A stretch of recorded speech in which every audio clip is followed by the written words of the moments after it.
नमस्कार दोस्तों, आप लोगों ने कुलधरा गांव के बारे में जरूर सुना होगा। कुलधरा गांव राजस्थान के जैसलमेर से 18 किलोमीटर की दूरी पे स्थित है और कहा जाता है कि इस कुलधरा गांव के अंदर टोटल 84 गांव थे और इन 84 गांव में टोटल 600 परिवार रहते थे। लेकिन एक रात अचानक ये 84 गांव के 600 परिवार के सारे लोग गायब हो गए और उसके बाद से ही इनका कुछ पता नहीं चला कि ये 84 गांव के 600 परिवार कहाँ गए और अभी कहाँ पे हैं और इनके साथ क्या हुआ। तो दोस्तों, आज के टाइम पे भी अगर आप कुलधरा जाते हो तो आप वहां पे उनके पुराने मकान देखोगे कि किस तरीके से उन्होंने अपना गांव बसा रखा था। आज भी उनके घर, उनके मंदिर, उनके तालाब और भी जो भी चीजें उन्होंने बना रखी थी आज भी वैसे के वैसे सुरक्षित है और आप उन सारी चीजों को देख के महसूस कर सकते हो कि यहाँ पे पहले कोई ना कोई रहता होगा। लेकिन आज वो पूरा गांव खंडर बना हुआ है। जो कुलधरा गांव के आसपास के लोग हैं वो आज भी बताते हैं कि इस गांव में ऐसा महसूस होता है कि यहाँ पे आज भी बच्चे खेल रहे हैं, यहाँ पे औरतों के हंसने की आवाजें आती हैं और ऐसा महसूस होता है कि यहाँ पे कोई ना कोई रह रहा हो।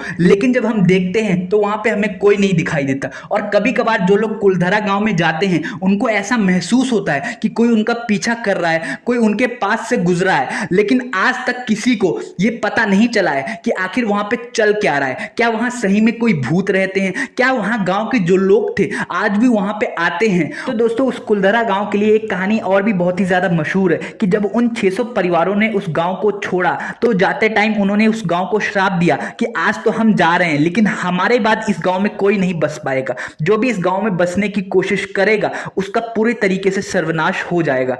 तो दोस्तों, आज की इस वीडियो में हम इसी बारे में डिटेल में बात करने वाले हैं कि आखिर वो परिवार कौन से थे और किन वजहों से ये पूरा गांव खाली हो गया। तो दोस्तों, वीडियो में आगे बढ़ने से पहले मैं चाहूंगा आप मेरे इस चैनल को सब्सक्राइब कर लो ताकि मैं थोड़ा मोटिवेट हो सकूं आप लोगों के लिए और भी अच्छी बेहतरीन वीडियो बनाने के लिए। तो दोस्तों, वीडियो में आगे बढ़ते हैं। तो दोस्तों, ऐसा कहा जाता है कि कुलधरा गांव 19वीं शताब्दी के आसपास वीरान हुआ था। मतलब इसको वीरान हुए लगभग 200 साल हो गए और इसके वीरान होने से पहले इस गांव में पालीवाल ब्राह्मण रहते थे जो कि कहीं से आके यहाँ पे बसे हुए थे। धीरे धीरे करके यहाँ पे इन्होंने अपने 84 गांव बसाए और इन 84 गांव में 600 परिवार रहते थे। तो जो ये पालीवाल ब्राह्मण थे ये पाली के क्षेत्र से आए हुए थे। ये बहुत ही ज्यादा बुद्धिमान थे, बहुत ज्यादा चतुर और साथ ही साथ बहुत ज्यादा मेहनती थे। यहाँ के जो लोग थे इनके पास पैसों की कोई कमी नहीं थी। मतलब कि इतने ज्यादा मेहनती और इतने ज्यादा चतुर थे कि इन्होंने खूब ज्यादा पैसे कमाए हुए थे। और यहाँ का जो गांव था वो वैज्ञानिक तरीकों से भी बहुत ही ज्यादा बेहतरीन और अच्छा बना हुआ था। जब भी आप इस गांव में जाओगे तो आज भी आप महसूस करोगे कि राजस्थान में बहुत ज्यादा गर्मी होती है लेकिन जैसे ही आप इस गांव में प्रवेश करोगे आपको यहाँ पे ठंडी ठंडी हवाएं चलती हुई महसूस होंगी। जब भी आप उन घरों के अंदर जाओगे तो आपको ठंडी ठंडी हवाएं आएंगी। इसके अलावा इन्होंने उस गांव के अंदर बहुत सारे तालाब बना रखे थे। साथ ही साथ जो बारिश का पानी होता है उसको इकट्ठा करने के लिए भी इन्होंने बहुत सारे जुगाड़ वहां पे बना रखे थे। तो दोस्तों, जैसे कि आप लोगों को पता है कि जब भी कोई देश, कोई गांव या कोई परिवार बहुत ही ज्यादा उन्नति कर रहा होता है तो उस उन्नति से कई लोग जलते हैं या कुछ बुरे लोगों की बुरी नजर उस पर पड़ जाती है। वैसे ही इस गांव के ऊपर भी कुछ बुरे लोगों की नजर पड़ गई। तो दोस्तों, जैसे कि मैंने आपको पहले बताया कि कुलधरा गांव जैसलमेर से 18 किलोमीटर की दूरी पर स्थित था। तो जैसलमेर का एक राजा था। वो राजा तो ठीक ठाक था, मतलब ज्यादा क्रूर नहीं था। लेकिन उस राजा का एक दीवान था, मतलब हम कह सकते हैं एक मंत्री था जिसका नाम था सलीम सिंह। वो बहुत ही ज्यादा क्रूर और उसकी नजर बहुत ही ज्यादा गंदी थी। और कहा जाता है कि सलीम सिंह के क्रूर होने की एक वजह थी कि जब सलीम सिंह 11 साल का था तो उसके पिता की गर्दन राजद्रोह की वजह से काट दी गई थी। जिसके बाद से ही सलीम सिंह के अंदर बहुत ही ज्यादा गुस्सा और वो बहुत ही ज्यादा क्रूर हो गया था। तो दोस्तों, एक दिन क्या हुआ कि सलीम सिंह अपने राज्य के दौरे पे निकला हुआ था और वो कुलधरा गांव के दौरे पे भी गया और वहां कुलधरा गांव के अंदर घूमते हुए उसको एक लड़की दिखाई दी जो कि बहुत ही ज्यादा खूबसूरत और बहुत ही ज्यादा सुंदर थी। तो सलीम सिंह की बुरी नजर उस लड़की पे पड़ गई और वो चाहता था कि किसी तरीके से वो लड़की उसकी हो जाए। जो वो लड़की थी उस गांव के पंडित की बेटी थी। जब बाद में सलीम सिंह अपने महल गया तो उसने सोचा कि किस तरीके से इस लड़की को अपना बनाया जाए। उसके लिए उसने क्या किया कि कुलधरा गांव के ऊपर बहुत सारा कर लगा दिया और उस गांव के लोगों को अलग अलग तरीके से तड़पाने लग गया ताकि गांव के लोग मजबूर होकर उस लड़की को सलीम सिंह के हवाले कर दे। लेकिन गांव के लोग, जैसे कि मैंने आपको बताया कि उनके पास पैसों की कमी नहीं थी, तो उस गांव के लोगों को इससे ज्यादा कुछ फर्क नहीं पड़ा और कई बार सलीम सिंह ने उस लड़की को अगवा करने की भी कोशिश करी, लेकिन वो अपने इस मकसद में कामयाब नहीं हुआ। फिर एक दिन क्या हुआ, उसने एक फरमान जारी किया उस गांव के लिए और उस फरमान में लिखा था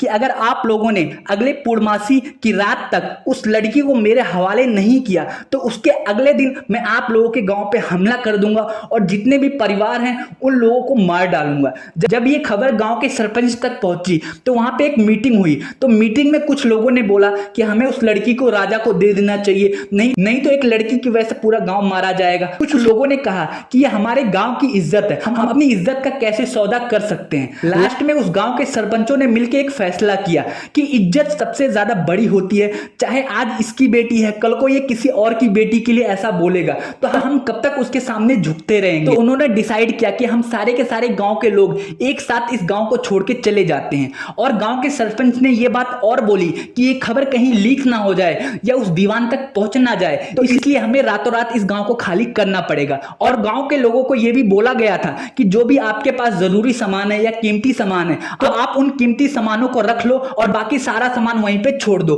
तो गांव के लोगों ने ऐसा ही किया और उन्होंने जितना भी कीमती सामान था वो सारा उठाया और एक साथ कतार में लाइन में उस गांव को छोड़ के चले गए। गांव को छोड़ते टाइम वहां के लोगों ने ये श्राप दिया कि अब इस गांव में कोई नहीं बस पाएगा और जो भी इस गांव में बसने की कोशिश करेगा उसका सर्वनाश हो जाएगा, उसके साथ कभी अच्छा नहीं होगा। इसके बाद वहां के लोग कहां गए और कहां जाके बसे किसी को आज तक पता नहीं चला। और फिर उसके बाद जब पूर्णमासी की रात आई और दीवान के पास वो लड़की नहीं पहुंची तो अगले दिन दीवान ने क्या किया कि उस गांव पे हमला कर दिया। जब वो वहां उस गांव में पहुंचता है तो देखता है कि उस गांव में कोई नहीं है, पूरा का पूरा गांव खाली है, लोगों के सामान ऐसे ही पड़े हुए हैं। फिर उसने उस गांव की खुदाई करी, वहां पे उसको कुछ वहां पे कीमती सामान मिले और उन कीमती सामानों को लेके वो वहां से चला गया। तो दोस्तों उसके बाद से ही उस गांव में कोई बस नहीं पाया। जो दीवान था और उसके जो सैनिक थे वो उस गांव में उन्होंने बसने की कोशिश करी, लेकिन धीरे धीरे करके उनका सर्वनाश हो गया और आज भी और उसके बाद भी उस गांव में कोई बस नहीं पाया।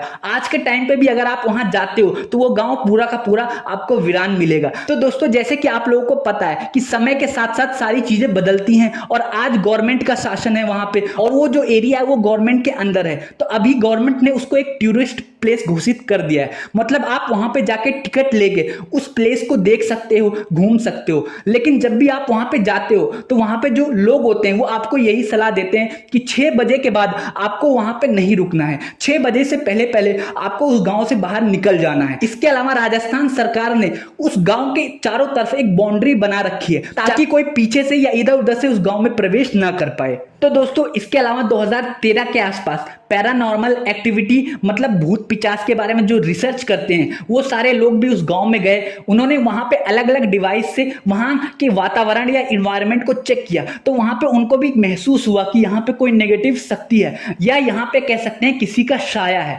लेकिन क्लियर तरीके से वो लोग भी कुछ बता नहीं पाए। तो दोस्तों आज भी जब आप वहां पे जाते हो तो आपको अजीब सा महसूस होता है कि आपके आसपास कोई है। कुछ लोग यहाँ तक भी दावा करते हैं कि जो लोग वहां पे घूमने गए थे किसी कार में या किसी भी गाड़ी से घूमने गए थे तो जब वो उस गाड़ी में वापस बैठ के अपने घर आए तो और उन्होंने देखा कि उस गाड़ी के शीशों पे हाथ के निशान है, मतलब किसी बच्चे के हाथ के निशान है, लेकिन उनको क्लियर नहीं पता कि आखिर वो निशान कैसे आए।